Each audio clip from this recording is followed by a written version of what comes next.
എൻ്റെ പേര് നിത്യാനന്ദ അടികം. കൊല്ലൂർ മൂകാംബിക തന്ത്രിയാണ്. ഞാൻ ആദ്യം പറയാം, നിങ്ങൾ മൂകാംബിക വരുന്ന ഒരു ആഗ്രഹം നിങ്ങൾ ചെയ്യാൻ പറ്റും. പക്ഷേ നിങ്ങൾ എപ്പോൾ വരണം എന്ന് ഡിസൈഡ് ചെയ്യുന്നത് അമ്മയാണ്. പിന്നെ എങ്ങനെ അമ്മനെ തൊഴുന്ന ഒരു സമ്പ്രദായം എങ്ങനെ ശരിക്ക് കണ്ടാൽ, ആദ്യം സൗപർണിക്കയിൽ സ്നാനം ചെയ്തിട്ട് കുളിച്ചിട്ട് അവിടെ ഒരു ഗണപതി അമ്പലമുണ്ട്. ആ ഗണപതി ദർശനം വിഘ്ന നിവാരക എന്ന് പറയൂ. നമ്മൾ ഏത് ഒരു സ്റ്റാർട്ട് ചെയ്യുമ്പോൾ ഹോമ ഹവന വിദ്യ ഏത് സ്റ്റാർട്ട് ചെയ്യുമ്പോൾ ആദ്യം ഗണപതി ദർശനം ചെയ്യുന്നത് ഒരു പരമ്പരയാണ്, ഒരു നമ്മളെ ഒരു സംസ്കാരമാണ്.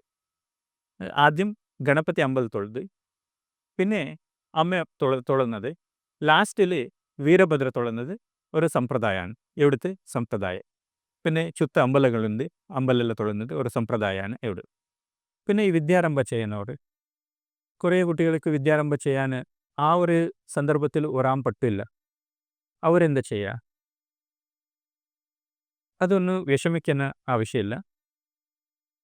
അത് നമ്മൾ എപ്പോൾ ടൈമാവോ ആ ടൈമിൽ വന്നിട്ട് വിദ്യാരംഭം ചെയ്യാൻ പറ്റും. ആ കുട്ടിക്ക് 5 വർഷം 10 വർഷം ഇപ്പോൾ ഈ PhD ചെയ്യുന്നവർ വന്നിട്ട് വിദ്യാരംഭം ചെയ്യും.